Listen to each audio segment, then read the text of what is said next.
नमस्कार दोस्तों, मैं सोनू लोहिया आपके नए यूट्यूब चैनल अकेडमी प्लस में आपका हार्दिक स्वागत करता हूं।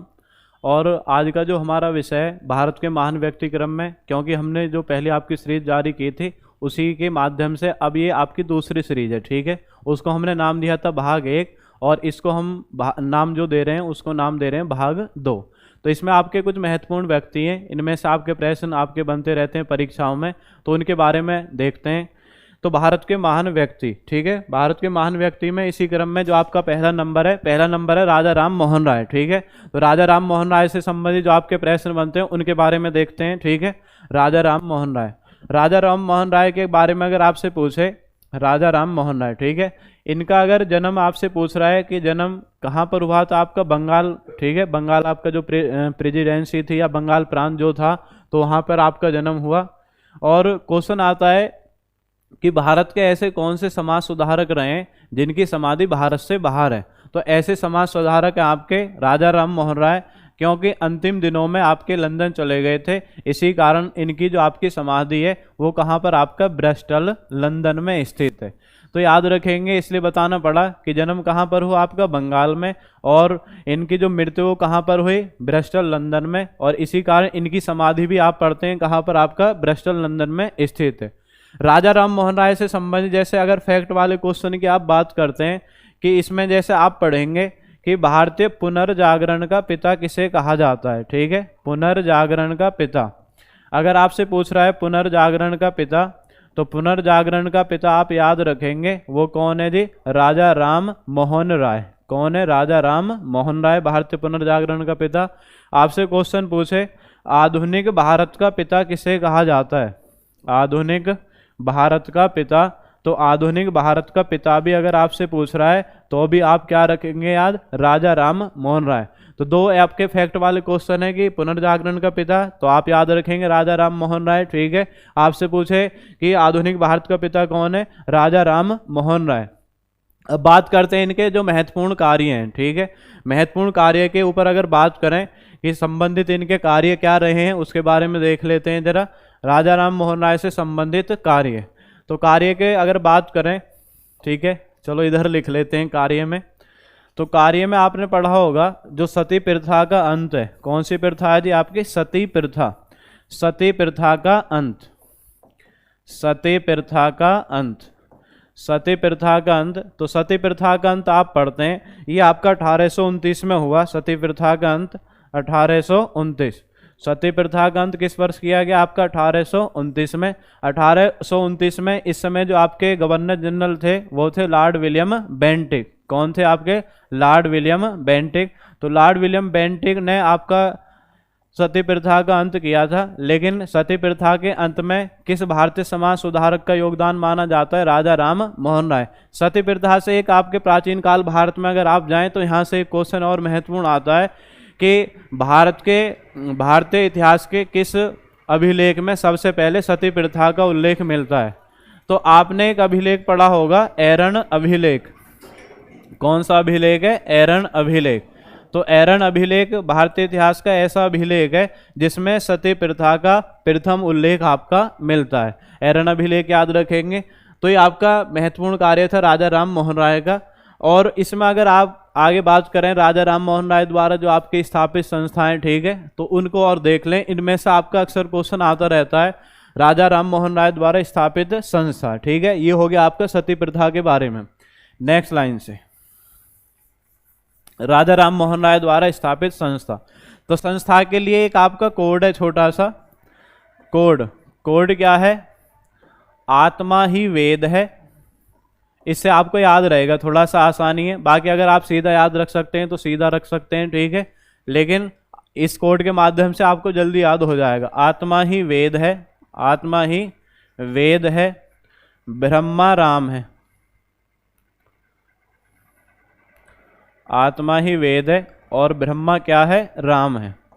इससे आपका ये संबंधित निकल के आ जाएंगे जो भी इन्होंने आपकी संस्था स्थापित की है। जैसे आत्मा से तो बन जाएगा जी आत्मीय सभा, आत्मीय सभा, ठीक है, ये बन गया।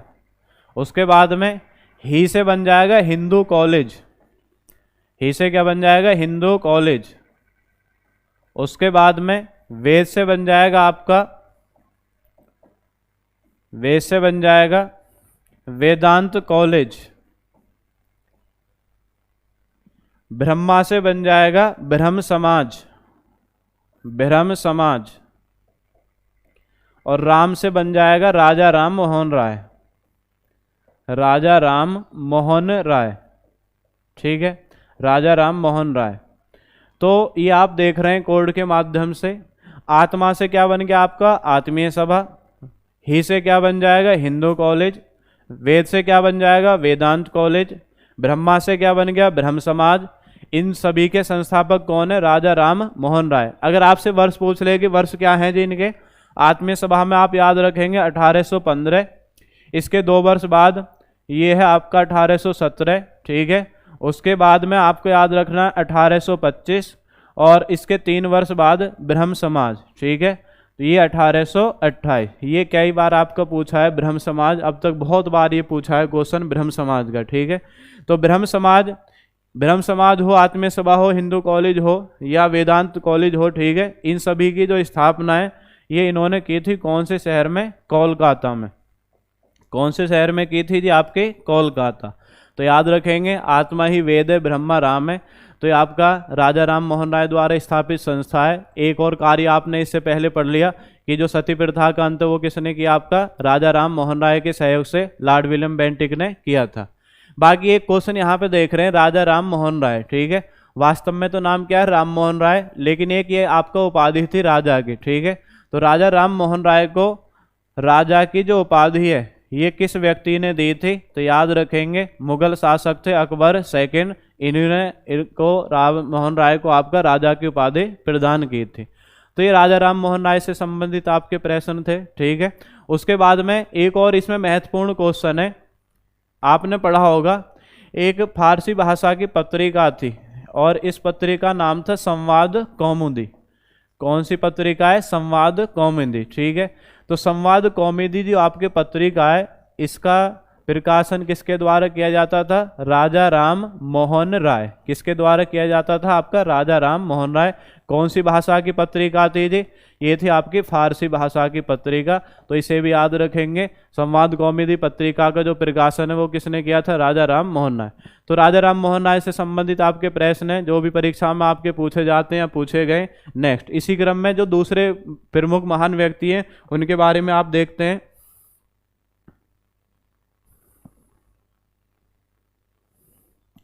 नेक्स्ट है दयानंद सरस्वती। ठीक है, दयानंद सरस्वती के बारे में देखते हैं जी। दयानंद सरस्वती, तो दयानंद सरस्वती मूल रूप से तो आपके गुजरात राज्य से जुड़े हुए थे क्योंकि गुजरात राज्य में इनका जन्म हुआ। दयानंद सरस्वती में 2 और आपके फैक्ट वाले क्वेश्चन याद रखेंगे कि दयानंद सरस्वती के बचपन का नाम क्या था। ठीक है, तो इनके बचपन का नाम अगर आपसे याद रखना है, ठीक है, कि क्या नाम था, तो बचपन का नाम आप याद रखेंगे मूला शंकर तिवारी। बचपन का नाम क्या था, मूला शंकर तिवारी। ठीक है, उसके बाद में याद रखना इसमें कि दयानंद सरस्वती के गुरु का नाम क्या था, तो गुरु का नाम अगर आपसे पूछ रहा है गुरु का नाम क्या है, बिरजानंद। बचपन का नाम क्या है, मूला शंकर तिवारी। ठीक है, जन्म कहाँ पर हुआ था, आपका गुजरात। दयानंद सरस्वती से संबंधित जो आपका क्वेश्चन बनता है, तो क्वेश्चन ये बनता है आपका, जो इनके अगर कार्य की बात करें, कार्य क्या किया है, तो कार्य ये है, आपने पढ़ा होगा आर्य समाज। कौन सा समाज है, आर्य समाज। तो आर्य समाज की जो स्थापना है इनके माध्यम से आपका 1875 में की गई। और 1875 में कौन से शहर में की थी जी, आपका 1875 में की थी आपकी मुंबई शहर में। कौन से शहर में की, आपके मुंबई। तो याद रखेंगे आर्य समाज के संस्थापक कौन है, दयानंद सरस्वती। किस वर्ष की थी आपकी, 1875 में। कौन से शहर में की थी, आपके मुंबई।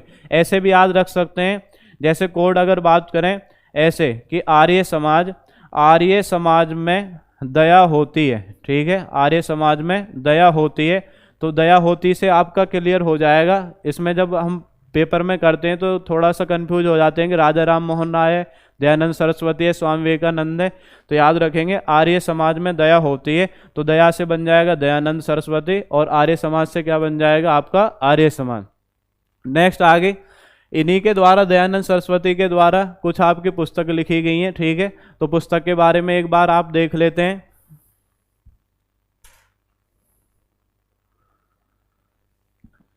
इसमें आप पुस्तक के बारे में देखते हैं कि जो दयानंद सरस्वती ने प्रसिद्ध पुस्तक लिखी है, तो पुस्तक में एक तो आपको सबको याद भी होगी, एक पुस्तक आपकी सत्यार्थ प्रकाश। सत्यार्थ प्रकाश पुस्तक किसके द्वारा आपकी लिखी गई है, तो याद रखेंगे दयानंद सरस्वती। एक और आपकी पुस्तक है इसी में, और इस पुस्तक का नाम है संस्कार विधि। कौन सी पुस्तक है? संस्कार विधि। संस्कार विधि भी किसने आपकी लिखी है? दयानंद सरस्वती।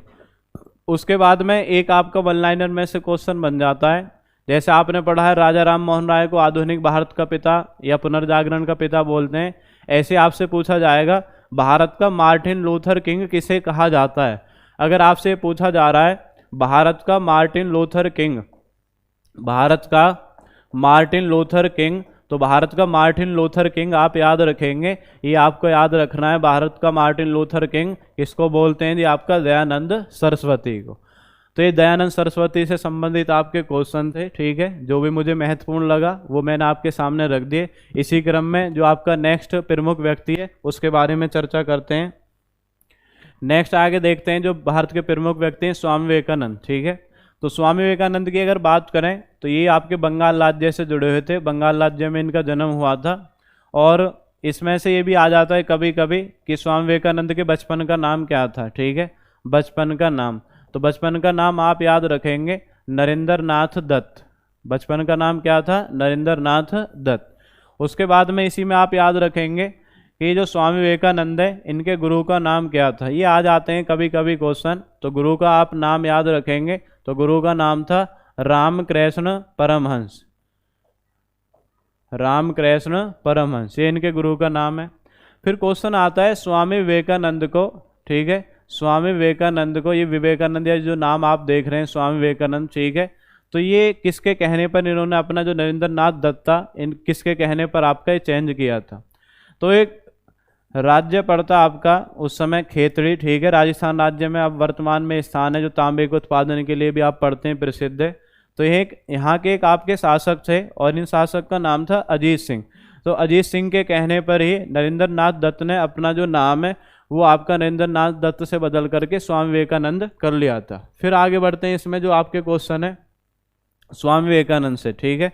तो स्वामी विवेकानंद द्वारा जो आपके कार्य किए गए हैं, कार्य में क्या है, एक तो इनमें से बड़ा महत्वपूर्ण क्वेश्चन ये है कि जो आपका शिकागो विश्व धर्म सम्मेलन हुआ है, शिकागो विश्व धर्म सम्मेलन, तो शिकागो विश्व धर्म सम्मेलन की अगर बात करें, शिकागो विश्व धर्म सम्मेलन ये 1893 में आपका किया गया था। शिकागो विश्व धर्म सम्मेलन, तो ये किस वर्ष हुआ था आपका? शिकागो विश्व धर्म सम्मेलन ये हुआ था आपका 1893। शिकागो एक स्थान है जो यूएसए में पड़ता है। और इस धर्म सम्मेलन के दौरान स्वामी विवेकानंद ने प्रतिभाग किया, और प्रतिभाग करने के दौरान जब स्वामी विवेकानंद भाषण का अपना समय आया तो सबसे पहले स्वामी विवेकानंद ने कहा था भाइयों और बहनों। तो भाइयों और बहनों का जो सबसे पहले संबोधन है वो स्वामी विवेकानंद के द्वारा आपका किया गया था। इसमें इन्होंने इतना जोरदार भाषण दिया तो वहाँ के स्थानीय लोगों ने यहाँ पर इनको एक उपाधि दे डाली, और उपाधि थी आपकी तूफान ए हिंद। कौन सी उपाधि है? तूफान ए हिंद। तो क्वेश्चन आता है कि तूफान ए हिंद किसे कहा जाता है? स्वामी विवेकानंद, क्योंकि इस समय जो शिकागो विश्व धर्म सम्मेलन हुआ 1893, तो इसमें जोरदार भाषण आपका दिया था स्वामी विवेकानंद ने। उसके बाद में स्वामी विवेकानंद द्वारा स्थापित अगर संस्था की बात करें, स्थापित संस्था, स्वामी विवेकानंद द्वारा स्थापित संस्था, स्थापित संस्था में आप याद रखेंगे इसके लिए कोड है छोटा सा। कोड क्या है? कोड है मठों में, कोड याद रखेंगे, कोड है जी मठों में, जो मठ होते हैं मठों में कृष्ण जैसा विवेक है, कृष्ण जैसा विवेक है, ठीक है, कृष्ण जैसा विवेक है। मठों में क्या है? कृष्ण जैसा विवेक है। तो मठों से तो बन जाएगा आपका वेलूर मठ। कौन सा मठ बन जाएगा आपका? वेलूर मठ। और कृष्ण से बन जाएगा रामकृष्ण मिशन, रामकृष्ण मिशन। मठों से क्या बन जाएगा? वेलूर मठ। और राम से क्या बन जाएगा? राम मतलब कृष्ण से बन जाएगा रामकृष्ण मिशन। और विवेक से बन जाएगा विवेकानंद, विवेक से क्या बन जाएगा? विवेकानंद, ठीक है। तो वेलूर मठ हो या रामकृष्ण मिशन हो, तो वेलूर मठ ज़्यादातर आप देख रहे हैं कि बहुत सारी आपकी बुकें जो रिकमेंड करती है 1887, लेकिन वास्तव में जो वेलूर मठ है ये 1897 में स्थापित हुआ है। रामकृष्ण मिशन ये भी आपका 1897 में स्थापित हुआ है, ठीक है, क्योंकि जो रामकृष्ण मिशन है इसी का जो आपका हेडक्वार्टर है वो क्या है, आपका वेलूर मठ। उसके बाद में आप पढ़ते हैं कि मठों में कृष्ण जैसा विवेक है, तो मठों से बन जाएगा वेलूर मठ, कृष्ण से बन गया रामकृष्ण मिशन, ठीक है। तो ये किस वर्ष स्थापित हुआ, 1897 में। ये भी किस वर्ष है, 1897 में। दोनों के संस्थापक कौन है, आपके स्वामी विवेकानंद। तो ये आपका विवेकानंद से जुड़े हुए क्वेश्चन है। उसके बाद कुछ आपके जो स्वामी विवेकानंद ने पुस्तक लिखी है, ठीक है। तो पुस्तक की अगर बात करें, जैसे पुस्तक की अगर बात करते हैं इसमें, तो जैसे पुस्तक है आपकी कर्म योग, राजयोग, कर्म योग, राजयोग और एक आपकी भक्ति योग, ठीक है। तो इनको याद रखेंगे, कर्म योग, राजयोग और भक्ति योग, ये तीनों पुस्तक आपकी किसने लिखे हैं, स्वामी विवेकानंद ने। तो स्वामी विवेकानंद में आपको इतना याद रखना है, ये आपके सब महत्वपूर्ण क्वेश्चन आपके स्वामी विवेकानंद से संबंधित, ठीक है। वेलूर मठ, रामकृष्ण मिशन कई बार आपका पूछ लिया गया है। आगे बढ़ते हैं इसी क्रम में, जो महत्वपूर्ण व्यक्ति हैं उनके बारे में देख लेते हैं जी। महत्वपूर्ण व्यक्ति नेक्स्ट कौन है, तो ये हैं सुभाष चंद्र बोस। सुभाष चंद्र बोस के बारे में पढ़ते हैं। सुभाष चंद्र बोस के अगर बात करते हैं, इसमें जो फैक्ट क्वेश्चन है आपके, जन्म आप पढ़ते हैं 23 जनवरी 1897, ठीक है। जन्म 23 जनवरी 1897 और 1897 में कहाँ पर हुआ, आपका कटक उड़ीसा। कहाँ पर हुआ है, कटक उड़ीसा। 23 जनवरी 1897 में कहाँ पर हुआ, कटक उड़ीसा में, ठीक है। नेक्स्ट लाइन से तो आप पढ़ते भी हैं अब कि वर्ष 2021 से 23 जनवरी को एक दिवस आपका घोषित कर दिया गया था, और इस दिवस को हम किसके रूप में बनाते हैं, पराक्रम दिवस। अगर आपसे पूछा जाए कि पराक्रम दिवस किस व्यक्ति के जन्म दिवस के अवसर पर बनाया जाता है, सुभाष चंद्र बोस के जन्म दिवस के अवसर पर। यहीं पर आप याद रख लेंगे मृत्यु। तो मृत्यु आपका 1945 में हवाई दुर्घटना में आपकी इनकी मृत्यु हो गई थी, लेकिन वास्तव में अभी तक ये मालूम नहीं है कि सुभाष चंद्र बोस की मृत्यु हुई कैसे थी। लेकिन बहुत सारी आपकी बुकें जो रिकमेंड करती हैं कि इनकी मृत्यु 1945 में हवाई दुर्घटना के दौरान हो गई थी। अब सुभाष चंद्र बोस के बात करते हैं। तो सुभाष चंद्र बोस ने आपका कम उम्र में ही, ठीक है, लगभग 20-21 वर्ष की उम्र थी, और उस समय आपका सिविल सेवा पास कर ली।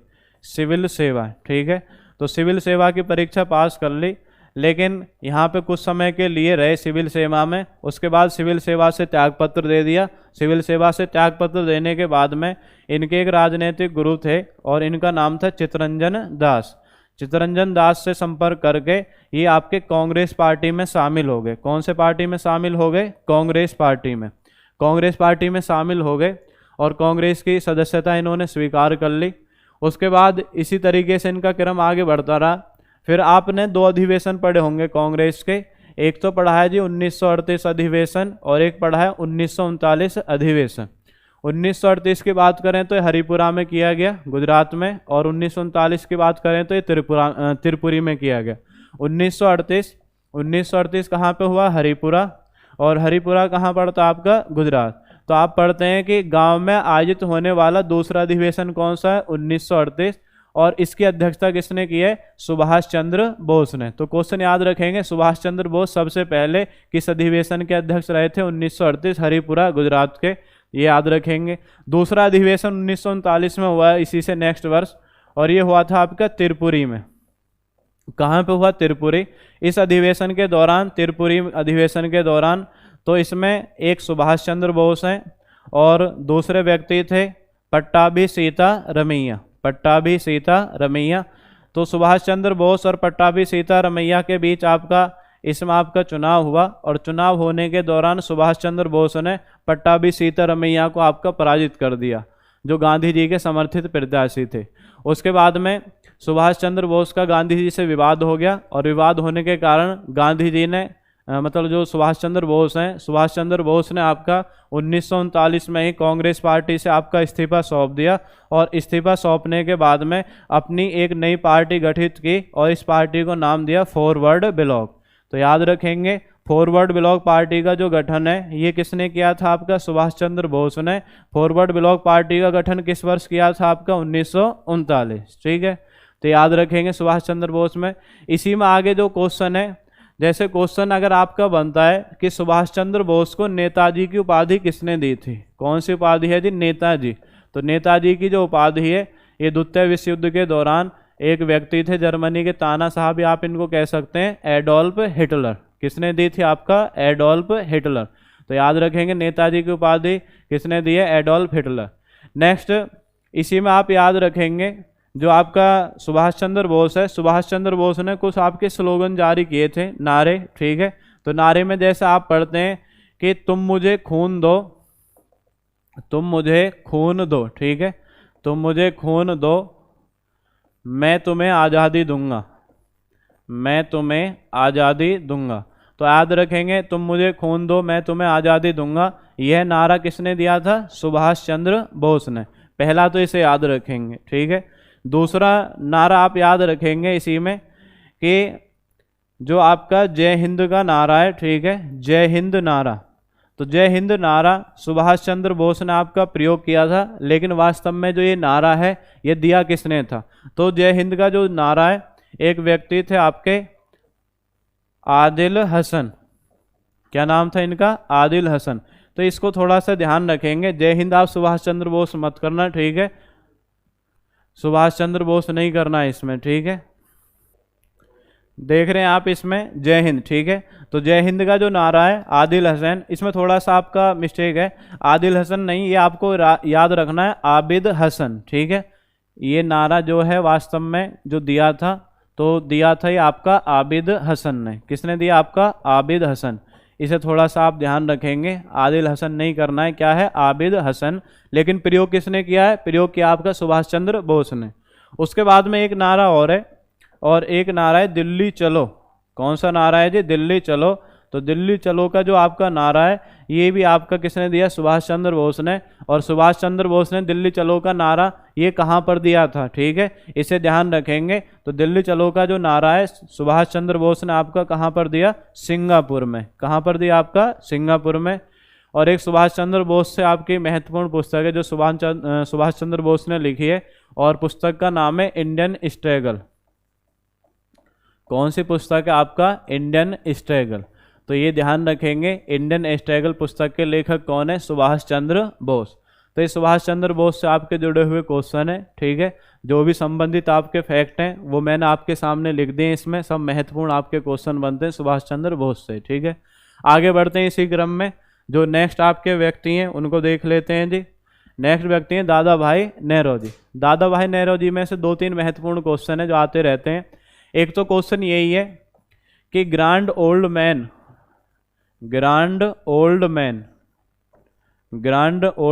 ऑफ इंडिया, भारत का वयोवृद्ध पुरुष किसे कहा जाता है?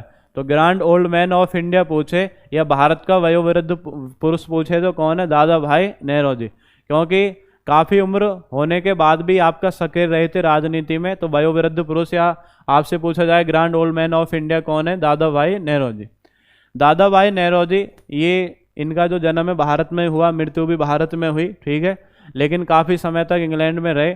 और आपने क्वेश्चन भी पढ़ा होगा कि इंग्लैंड की संसद में, जो इंग्लैंड की संसद है, तो इंग्लैंड की संसद में चुने जाने वाले प्रथम भारतीय कौन है? तो इंग्लैंड की संसद में चुने जाने वाले प्रथम भारतीय अगर आपसे पूछ रहा है तो ये भी कौन है? आपके दादा भाई नौरोजी। ये इंग्लैंड की संसद में सबसे पहले चुने जाने वाले भारतीय हैं। भारतीय क्या, सबसे पहले एशियाई व्यक्ति भी आपके यही हैं जो इंग्लैंड की संसद में चुने गए थे।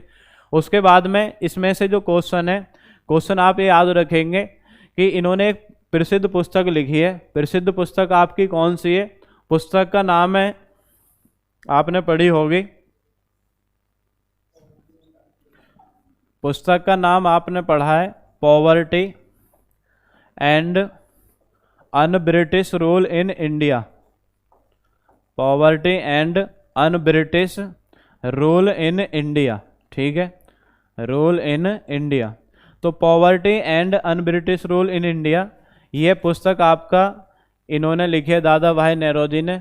पीसीएस का प्री एग्जाम हुआ था। ठीक है, और उसमें पूछा था कि दादा भाई नौरोजी के द्वारा poverty and un-British rule in India पुस्तक किस वर्ष प्रकाशित की गई थी। ठीक है, अगर आपके वर्ष पूछ लिया जाए कि किस वर्ष प्रकाशित की है तो वर्ष याद रखेंगे 1901 में प्रकाशित की थी। ठीक है, तो जो poverty and un-British rule in India है, तो इसमें जो भारत के लोग हैं तो उनके ऊपर दर्शाया गया कि किस तरीके से भारत के लोग आपके रहते थे जब आपका ब्रिटेन के लोग यहाँ पे शासन कर रहे थे, इसमें दर्शाया गया। फिर क्वेश्चन आपका दादा भाई नौरोजी से ही 2 फैक्ट वाले ये क्वेश्चन है। एक तो क्वेश्चन ये है कि धन निकासी का जो सिद्धांत है, धन निकासी का सिद्धांत कौन सा सिद्धांत है? धन निकासी का सिद्धांत। ठीक है, देख लेंगे जरा कौन सा सिद्धांत बता रहे हैं आपको, धन निकासी का सिद्धांत। तो धन निकासी का जो सिद्धांत आपका, ये भी किसने दिया था? आपका दादा भाई नौरोजी। तो धन निकासी का सिद्धांत से मतलब जैसे ब्रिटेन के लोग यहाँ पे रह रहे हैं तो उसके बाद में यहाँ पे जो भी उनको आपके उपहार मिलते थे या बहुत सारी चीज़ आपके भेंट के रूप में मिलती थी, तो धीरे धीरे वो आपका ब्रिटेन चला गया, तो इसे बोलते हैं आपका धन निकासी का सिद्धांत। फिर जब आप भारतीय अर्थव्यवस्था पढ़ते हैं तो अर्थव्यवस्था में जब आपकी राष्ट्रीय आय की बात आती है तो राष्ट्रीय आय में सबसे पहले आपने क्वेश्चन पढ़ा होगा कि भारत में सबसे पहले राष्ट्रीय आय का आकलन किस व्यक्ति ने किया था? राष्ट्रीय आय का आकलन। तो राष्ट्रीय आय के आकलन की अगर बात करें तो सबसे पहले आपका दादा भाई नौरोजी ने किया था 1868 में, और दादा भाई नौरोजी ने बताया था 1868 में कि इस समय जो आपकी टोटल आय थी पूरे भारत की, लगभग इन्होंने बताया कि 340 करोड़ आय। और अगर प्रति व्यक्ति की हम बात करें कि प्रति व्यक्ति आय कितनी थी जी, तो प्रति व्यक्ति आय आप याद रखेंगे, प्रति व्यक्ति आय इन्होंने बताई थी आपके 20 रुपये। कितने रुपए बताए थे? 20 रुपये। ठीक है, प्रति व्यक्ति आय कितनी बताई? 20 रुपये। लेकिन अगर आपसे पूछ लिया जाए, जैसे पिछली बार पेट के पेपर में आया था क्वेश्चन कि राष्ट्रीय आय का आकलन कौन सी संस्था करती है, तो आप पढ़ते हैं अर्थव्यवस्था में राष्ट्रीय आय का आकलन जारी करती है आपकी CSO। ठीक है, सेंट्रल स्टेटिस्टिक्स ऑफिस। ठीक है, ये आपका केंद्रीय सांख्यिकी कार्यालय आप बोल सकते हैं इसे हिंदी में। तो वर्तमान में राष्ट्रीय आय का आकलन इसके द्वारा किया जाता है। तो उसके बाद में आपने जैसे कांग्रेस के सेशन पढ़े हैं, तो कांग्रेस के सेशन में एक 1800 आपका जो दूसरा वाला अधिवेशन है 1886 वाला, उसकी अध्यक्षता किसने की? दादा भाई नौरोजी ने। उसके बाद एक महत्वपूर्ण और था 1906 अधिवेशन, उसकी अध्यक्षता भी किसने की है? दादा भाई नौरोजी ने। ठीक है, तो ये दादा भाई नौरोजी से आपके संबंधित क्वेश्चन है, इनके बारे में आपको ध्यान रखना है। जो भी दादा भाई नौरोजी से संबंधित था वो मैंने आपको करा दिया है। तो ये आपके भारत के जो महान व्यक्ति हैं उनसे संबंधित आपका दूसरा पार्ट था। ठीक है, तो ये मैंने आपका पूर्ण प्रयास किया है, जो भी इनसे संबंधित क्वेश्चन बनते हैं फैक्ट और जो भी आपके फैक्ट बनने हैं या परीक्षा की दृष्टि से महत्वपूर्ण है, उन सबको इसमें कवर किया गया। तो इसी के माध्यम से आपसे विदाई लेते हैं। धन्यवाद। जय हिंद, जय भारत।